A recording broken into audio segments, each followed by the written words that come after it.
విద్యా ప్రవేశంలో 19వ రోజు అనగా ఈరోజు 1వ తరగతి విద్యార్థులతో చేయించవలసినటువంటి కృత్యాలు.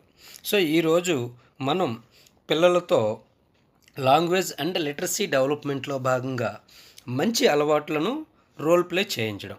అంటే పిల్లల చేత హ్యాండ్ వాష్ చేయించడం, నెయిల్ను కటింగ్ చేయించడం, కళ్ళును కడుక్కోవడం, అలానే ముక్కును శుభ్రం చేసుకోవడం, అన్నం తినిన తరువాత కింద పడినటువంటి అన్నం మెతుకులను కంచంలోనికి ఎత్తడం వంటివన్నీ కూడా పిల్లల చేత చేయించవలసి ఉంటుంది. అంటే రోల్ ప్లే చేయించాలి.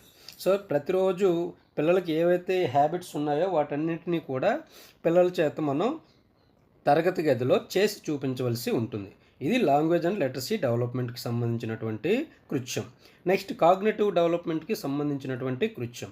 మనం చతురస్రం, దీర్ఘచతురస్రం, త్రిభుజాలతో కూడినటువంటి ఒక చిత్రాన్ని గీచి అందులో ఎన్ని త్రిభుజాలు ఉన్నాయి, ఎన్ని చతురస్రాలు ఉన్నాయి, ఎన్ని దీర్ఘచతురస్రాలు ఉన్నాయో పిల్లల్ని లెక్కించి చెప్పమని అడగాలి. సో దీనివల్ల ఏంటంటే వాళ్ళలో జ్ఞానాభివృద్ధి అనేది ఎక్కడెక్కడ ఏమున్నాయనేది ఐడెంటిఫై చేస్తారు.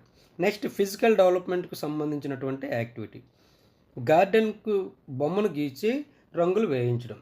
సో మన పాఠశాలలో ఉన్నటువంటి గార్డెన్ని చూపించి దానిలో ఒక చిత్రాన్ని పిల్లల చేత గీయించి దానికి గార్డెన్లో అంటే చెట్లకి ఆకుపచ్చ రంగు, ఏవైనా పువ్వులు ఉంటే పువ్వుల తాలూకా కలర్స్ అవి పిల్లల చేత గీయించవలసి ఉంటుంది.